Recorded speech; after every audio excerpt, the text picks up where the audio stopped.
नमस्कार, मैं हूं आपका दोस्त राजेंद्र कुमार लोड। कैमरे के पीछे है भूमिक। आज हम आए हुए थे सुरपुरा डैम। डैम को पूरा हमने दिखाने की कोशिश की। उसका जो एपिसोड है, रिपोर्ट है पूरी, वो अलग है। आप यूट्यूब पे जाएं और उसको देखें। उसके साथ ही साथ मैं आज आपको इस सुरपुरा डैम पे एक सुंदर कैफेटेरिया है, छोटा सा कैफे, बहुत ही अच्छा प्यारा कैफे और सेफ कैफे। आप अगर यहाँ डैम पे कभी भी आएँ तो उस कैफ़े का विज़िट करना बिल्कुल भी ना भूलें। वो जो कैफ़े है, मेवाड़ी कैफ़े उसका नाम है। और वो कैफ़े इस सुरपुरा डैम का ये जो मेन गेट है, उस गेट से महज़ 60 या 70 मीटर दूर ही वो जो आप इधर कैमरे में कैमरामैन भैया जो दिखा रहे हैं, मेवाड़ी कैफ़े नाम का चाय कैफ़े है वहाँ पे। चाय नाश्ता भी आप कर सकते हो। महज़ 50 से 60 मीटर की दूरी पे ही वो कैफ़े बना हुआ है। तो आप जब भी यहाँ सुरपुरा डैम आए तो उस कैफ़े को विज़िट करना बिल्कुल भी ना भूलें। कॉफ़ी हो गई, चाय हो गई, नाश्ता हो गया। आप आराम से परिवार के साथ, दोस्तों के साथ बैठ के गपशप कर सकते हैं और चाय नाश्ता का लुत्फ़ उठा सकते हैं। चलता हूँ मैं उस कैफ़े के अंदर लेके और आपको वो पूरा कैफ़े विज़िट करवाने की कोशिश करता हूँ। हालाँकि दरअसल मैं ये बताऊँ तो वो जो कैफ़े है वो हमारे ही मित्र का है, एक दोस्त है। हम लोग 2010 से 2017 तक साथ में पढ़े हैं, हॉस्टल में एक साथ में ही थे। तो मैं बन गया जर्नलिस्ट, भैया बन गए कैफ़े मास्टर। तो भैया का ही कैफ़े अब आज हम लोग भी इधर विज़िट करने के लिए आए हुए थे, घूमने के लिए आए हुए थे। तो अंदर से पूरा शूट वूट किया भैया की मदद से और अब हम जा रहे हैं उस भैया का कैफ़े देखने के लिए। तो आपको भी दिखाते हैं और आप भी अगर सुरपुरा डैम कभी भी आएँ तो मेवाड़ी कैफ़े विज़िट करना बिल्कुल भी ना भूलें और द मोती न्यूज़ को सब्सक्राइब करना तो बिल्कुल ही ना भूलें। यूट्यूब पे, इंस्टाग्राम पे हमारा एक ही नाम है, द मोती न्यूज़। मैं हूँ आपके साथ राजेंद्र कुमार लोड। अब आपको ले चलता हूँ मेवाड़ी चाय और कैफ़े पे और आपको पूरा दिखा के वो जो भैया है सुनील भैया, जो यहाँ के कैफ़े मास्टर है, उनसे बात करके बाकी की जानकारी उन्हीं की ज़ुबानी आपको सुनाने की कोशिश करता हूँ।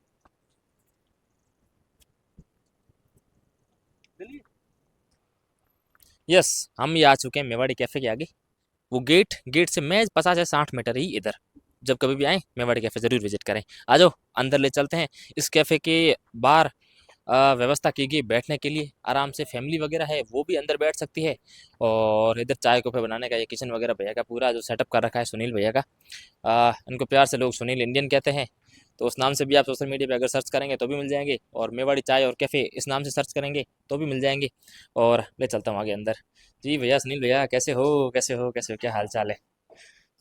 भैया के कैफ़े में आज हम आए, बहुत ही अच्छा लग रहा है। मैं तो क्योंकि हम हालांकि पहले यहाँ के 10 मिनट बातचीत करके फिर उधर जाके वो शूट करते हुए आ रहे हैं वापस।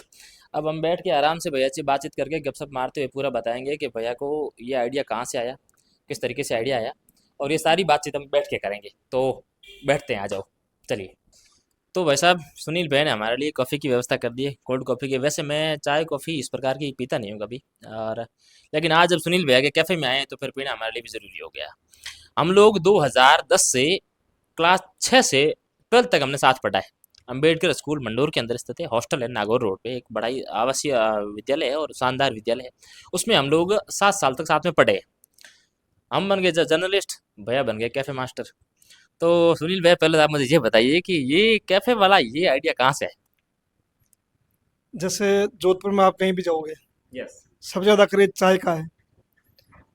तो हम लोग जैसे ही दोस्तों के साथ जाते हैं बाहर, मैं तो एक्चुअली चाय पीता नहीं हूँ। आप लोगों को ये बड़ी हैरानी होगी जान के कि मैंने अभी तक कभी चाय पी नहीं है। जब भी दोस्तों के साथ बाहर जाते थे तो देख के लगता था कि यार, चाय की ढाबों पर जो भीड़ थी उसको देख के लगता था कि यार, कुछ तो खास बात है इसमें, इस बिजनेस में। फिर दिमाग में एक आइडिया आया कि यार क्यों ना हम भी एक कोशिश करें। फिर मेरा एक दो और है, जो है मेरा पार्टनर है, आप जानते हो, उसने और मैंने दोनों ने मिलके ये प्लान किया कि भाई कुछ हम भी ऐसा करते हैं, चाय वाय की बढ़िया शॉप खोलते हैं। पहले हमने लोकेशन सर्च किया, जोधपुर में काफ़ी जगह घूमे। तो कुछ जगह मिली, लेकिन उनका जो रेंटल था बहुत ज़्यादा था। तो हमने सोचा कि ऐसी जगह मिले जहाँ पे थोड़ा रेंटल भी कम हो और अच्छी जगह हो, जहाँ पे चाय की अच्छी दुकान नहीं हो वहाँ पे। तो फिर हम आए, यहाँ पे देखा लोकेशन, हमें पता चला कि यहाँ एक जगह है सुपर डैम, वहाँ पे बहुत ज़्यादा भीड़ रहती है। तो फिर हम वहाँ पे यहाँ पे आए, देखा, तो शॉप मालिक से बात की तो उन्होंने कहा कि रेंटल पे शॉप दे देंगे। फिर हमने मिलके ये चाय वाला स्टार्ट किया। नहीं, हम देख रहे हैं बेहतर तरीके से। यार, मैं सबसे पहली बार मैंने जब वीडियो देखा ना, हालांकि सुनील भैया से मेरी काफ़ी टाइम पहले बात हुई नहीं, और कभी हुई तो इस सिलसिले में नहीं हुई। इन्होंने वन ऑफ सडन एक दिन ओपनिंग की, फोटो वोटो हमने देखे हालांकि उस टाइम पर, फिर मैंने वीडियो देखे तो मुझे बड़ी खुशी हुई, क्योंकि यार अपने साथ का बंदा अगर कोई भी प्रोग्रेस करता है तो यार खुशी होती है ना। और दूसरी बात, हम तो क्लासमेट रहे हुए, साथ में पढ़े हुए, तो और भी ज़्यादा खुशी होती है। पर फिर भी यार एक चीज़ होती है ना कि लोगों की तरफ से कई आलोचना भी होती है कि यार इतना पढ़ लिख के फिर भी बनाना चाहे काफ़े कैफ़े या फिर मास्टर, इस प्रकार की आलोचना भी कभी कभार सुनने को मिलती है, परिवार की तरफ से हो गया या फिर किसी और लोगों की तरफ से हो गया। ये तो सबकी लाइफ में होता है। बिना आलोचना के तो आदमी अपने जीवन में कुछ कर नहीं सकता है। ये तो आपको पता है और ये सबको पता है। होती है, मेरी भी आलोचनाएं होती है, आज भी होती है, पहले भी होती थी। और वो बात अलग है कि हम मुड़ के जवाब नहीं दे पाए किसी को और देना भी नहीं चाहते हैं। और अब पढ़ लिख के भी अगर आपको एक है ना कि सबको अर्निंग की करनी है, तो ये भी एक जरिया है अर्निंग करने का। नहीं, ऐसा तो श्योर है कि भाई हज़ारों विद्यार्थी पढ़ते हैं, लाखों विद्यार्थी इस देश के अंदर पढ़ते हैं, सारे तो सरकारी नौकरी लगना संभव ही नहीं होता है। और अगर सारे सरकारी नौकरी लग भी जाएंगे ना, तो उससे इस देश का उद्धार होना नहीं है, क्योंकि अगर गांव के अंदर दो सरकारी दो सपोज करो उदाहरण के लिए दो सरकारी नौकरी वाले हैं, और अगर एक बिजनेसमैन है, तो उस गांव की आर्थिक व्यवस्था हो गई और पूरी व्यवस्था, जो फिनोमेना जो उठने का कारण होगा ना, वो बिजनेसमैन होंगे, न कि सरकारी नौकरी वाले, है ना। जैसे एमबीए चाय वाला है, उसने कितना अपना बड़ा नाम कमाया पूरे देश के अंदर, और देश क्या उसके बाहर के देश से बाहर भी उसकी चर्चाएं होती है, और बड़े बड़े कॉन्टैक्ट लेता है चाय के और कैफे के। तो ये आज के दिन हमारे मेरी नज़र में चलता तो बहुत सारा है।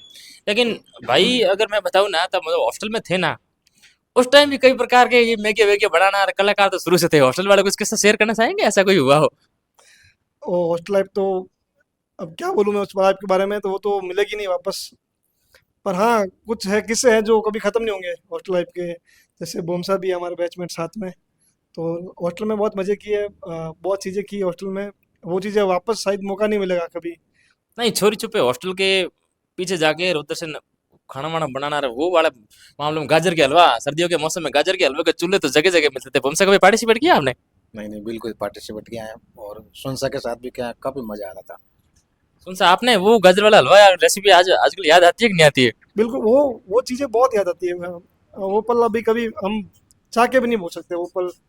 वो जो एक होता था कि यहाँ चोरी छुपे बनाना एक तो, और जो चीज़ें अलाउ नहीं थी वो भी बनाना हॉस्टल के पीछे जाके। जो बंदे हॉस्टल में थे उनको पता होगा ये चीज़ें कि कितना मज़ा आता है उस टाइम। लेकिन उस टाइम ये था कि यार कुछ अलग करते हैं हॉस्टल में। डर भी था टीचर का कि कहीं पकड़े न जाए, लेकिन फिर भी था कि हाँ बना देते हैं हलवा, कभी पकोड़े, कभी थाली में चाय बनाना। सर से पकड़े गए कभी? ऐसे पकड़े भी गए थे एक दो बार। सर ने कौन सर थे वो, नाम बताइए। वार्डन सर थे, वार्डन सर ने एक दो बार पकड़ लिया था मैं। हम थाली में चाय बना रहे थे, वैसे मैं चाय पीता थाली में चाय? थाली में चाय। वैसे मैं चाय नहीं पीता हूँ, लेकिन सर ने एक बार देख लिया रूम में। हम जो जो एक अलमारी आती थी हमारी अलमारी, उसके अंदर बटी बना के चाय बना रहे थे, तो सर ने खिड़की में से देख लिया। फिर सर ने हमें डांटा था। फिर रुके तो नहीं थे उसके बाद, लेकिन जगह चेंज कर दी थी हमने। रूम के पीछे की साइड चले गए थे।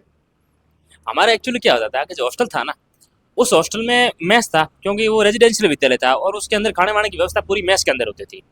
तो हम लड़कों के मन में फिर भी खुर्रा पाते तो ठीक है यार, खाने से किसका दिल भरे, अपने तो कुछ वीकेंड वगैरह हो ना, तो स्पेशल कुछ होना चाहिए, मैगी होनी चाहिए या फिर किसी प्रकार गाजर का हलवा हो गया यार, ये एग्स वगैरह बनना, ये उस टाइम हॉस्टल में काफी सारे बच्चे खुद करते थे। तो हमारे सुनील भैया तो सबसे आगे रहते गाजर का हलवा वगैरह बनाने में। मैस में से भैया को पटा वटा के रोटियां वोटियां लाने में, रात को घी के चूरमा बनाना, ये कई कई बार हुआ है। हमारे उस टाइम के वार्डन साहब जो आनंद कुमार जी पूर्णिया सर थे, वो शायद अभी भी हॉस्टल में है ना, आनंद सर अभी है ना?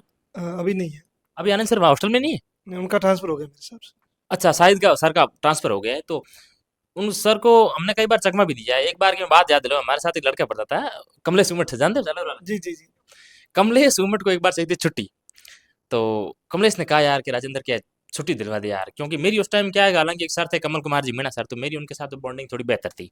तो मैं छुट्टियां वुट्टियां दिलवाने में मुझे खुद को तो हालांकि दिक्कत हुई नहीं, कभी नहीं हुई छुट्टी को लेके। पर कई मेरे साथी थे उनको होती थी। और तो कमलेश उमट नाम करके जालोर का लड़का था, उसको एक बार छुट्टी की दिक्कत हुई कि यार छुट्टी नहीं दे रहा सर, राजेंद्र छुट्टी दिलवा दे यार तू। मैंने कहा छुट्टी देखो भाई, कमल जी सर का दोनों का उनका तो हो गया ट्रांसफर, तो अभी तो वो तो छुट्टी मिलेगी नहीं भाई। मेरी तो पहुंच वहां तक थी, और वहां सर वो है नहीं अभी, मीणा जी सर। और वार्डन साहब आनंद जी है, वो छुट्टी वुट्टी देते हैं थोड़ा कम। तो कमलेश उमट को मैंने ऐसे बोला कि तू ऐसे बात करके ये बोल कि तेरी आवाज तो जानते हैं नहीं कि मैं कमलेश उमट का भाई बोल रहा हूँ, और आप कमलेश को छुट्टी दो। और ये बात कौन कर रहा है? कमलेश खुद। कमलेश खुद आनंद सर को फोन लगाया। फोन लगा दिया। अच्छा, मेरे को तो ये भी पता था कि सर क्या क्या सवाल पूछने वाले, तो सर ने सबसे पहले यही कहा कि आपके पास में है कौन, कि आप बोल कौन है, तो कि मैं कमलेश का भाई बोल रहा हूँ। कि तो पास में कौन है, कि आपके पापा है, पापा से बात करो अगर कमलेश को छुट्टी की जरूरत है तो पापा साहब मेरे पास है नहीं। तो मैंने उसको कमलेश को पहले ही सिखा दिया था कि तेरे को अगर आनंद सर ये पूछे ना कि छुट्टी तेरे पास में जो है वो बात करवा के, तो तू यही कहना कि मेरे पास मेरी वाइफ है। कि तो 100% है कि सर ये तो कहेंगे नहीं तेरी वाइफ से बात करवा के, तो सर छुट्टी दे देंगे। और सच में हमने फोन लगाया और रिकॉर्डिंग भी थी, वो लास्ट तक थी, अभी तो नहीं है मेरे पास वो। आनंद सर को फोन लगाया कि सर मैं कमलेश उमट का भाई बोल रहा हूँ और कमलेश को छुट्टी चाहिए, आप हॉस्टल से छुट्टी दो, वो 2 दिन 3 दिन तक घर आना चाहता है। तो सर ने कहा कि आपके पापा कौन है, पापा से बात करोगे, तो क्या पापा तो घर पे है नहीं, तो मम्मी से करो, तो मम्मी भी घर पे नहीं है, तो आपके पास में कौन है, तो मेरी वाइफ है। फिर सर ने कहा कि ठीक है मैं छुट्टी दे दूंगा। तो वो किस्सा लास्ट तक था। और मैं जब हॉस्टल से निकला था, विदाई समारोह हुआ था सुनील, मैंने उस टाइम ये किस्सा शेयर भी किया था और आनंद सर खूब हंसे थे कि सालो तुमने खुद ने ही साजिश करके मेरे से छुट्टियां ली, है ना। तो हॉस्टल में ऐसे तो कई सारे किस्से हैं जिसमें खाना ये बनाना और इस प्रकार से पकड़ जाना, हॉस्टल में हीटर रखना, और ये उस टाइम की, हालांकि बच्चे थे, बच्चों वाला दिमाग था उस टाइम। और दूसरी बात, मैं तो हॉस्टल में काफी खुर्रापाती रहा हूँ, ढंग से खुर्रापाती रहा हूँ। और फिर खुर्रापाती करने में भाई भी पीछे नहीं है। लेकिन हमारे जो ये साथी है ना भोमसा, ये खुर्रापाती में बड़े शांत थे। हालांकि ये करते थे, वो हिडन रह के करते थे, वैसे सर के आंखों में कभी नहीं है। मतलब जैसे अर्चना मैम वगैरह का है, उनकी नजरों में एकदम अगर सिंसियर वाला कोई स्टूडेंट कहना था वो कौन सा है। बताइए कौन सा, कोई अर्चना मैडम की या फिर कोई टीचर की ऐसी कोई किस्सा है कि शेयर करना चाहो हमारे दोस्तों के साथ तो। नहीं नहीं, वहाँ हॉस्टल लाइफ का मतलब पूरा ना वो अद्भुत था एकदम। बहुत सुकून था वहाँ पे। कभी सर से पीटी, सर से वगैरह ठोके वगैरह भी हो क्या? बहुत बहुत बार, बहुत बार। कौन सा किस्सा शेयर करना चाहिए एक बार, प्रतिज्ञा वाला बताओ ना। हमारे उस टाइम क्या था कि प्रतिज्ञा बोलने में एक बार घनश्याम जी खींची सर थे, पीटी जी सर थे, उन्होंने कहा कि भाई रोज के एक एक बच्चा आएगा और प्रतिज्ञा बोलेगा अपने अपने नंबर में। सौभाग्य मान लो दुर्भाग्य मान लो, मैंने उसमें प्रतिज्ञा नहीं बोली, मेरी प्रतिज्ञा पता नहीं कोई दूसरा दोस्त बोल के आता है। बोमसा का नंबर क्या है, बी अल्फाबेट सबसे पहले आता है, तो बी वालों का नंबर सबसे पहले लगना है। तो उस टाइम तक तो क्या कोई भी नियम बनाते हैं ना, तो 5 7 10 दिन तक तो नियम चलता है, और उस नियम के दरमियान भाई का नंबर आ गया। और एक बार गए आगे, प्रतिज्ञा बोल नहीं पाए, फिर पीटी सर ने क्या लतड़ा, वो तो आप ही जानते हो शायद। नहीं, प्रतिज्ञा 2 4 लाइन बोली और फिर वो हिचकिचाहट हो गई, फिर बोलने ही नहीं पाए, फिर पीटे ने एक डंडा मारा जोर से। डंडा मारा था। चलो भाई वो यादें यार अब तो बहुत ही ज्यादा अच्छी लगती है, लेकिन बात करते हैं तब। अब सुनील भाई ये बताइए कि अपने स्कूल के हॉस्टल से सर वगैरह है जो यहाँ आए हैं, विजिट किया हो, या फिर अपने साथी कोई बैचमेट हो वो अपने यहाँ पे विजिट किया हो? आए हैं, काफ़ी लोग आए हैं यहाँ पे। शुरू में आए थे सुनील जी सर, आए थे सुनील कुमार नौकिया, और अनंत कुमार जी पुणे भी आए हैं यहाँ पे। और सुरेश राम जी मेहरा थे जो प्रिंसिपल सर, उनका भी मैसेज आया था मेरे पास, वो आ नहीं पाए कुछ वजह से, लेकिन उन्होंने कहा कि बहुत जल्द आ जाएंगे यहाँ पे। और बाकी होटल के साथी है, क्लासमेट आते रहते हैं। और जो जज भैया है, दारू भैया, वो भी आके गए यहाँ पे। काफ़ी लोग आते रहते हैं यहाँ पे से। चलिए बहुत अच्छा। और हमारे अभी जो बातें कर रहे थे ना दारू भैया जज के, वो हमारे सीनियर है भैया, 3 4 साल सीनियर थे भैया।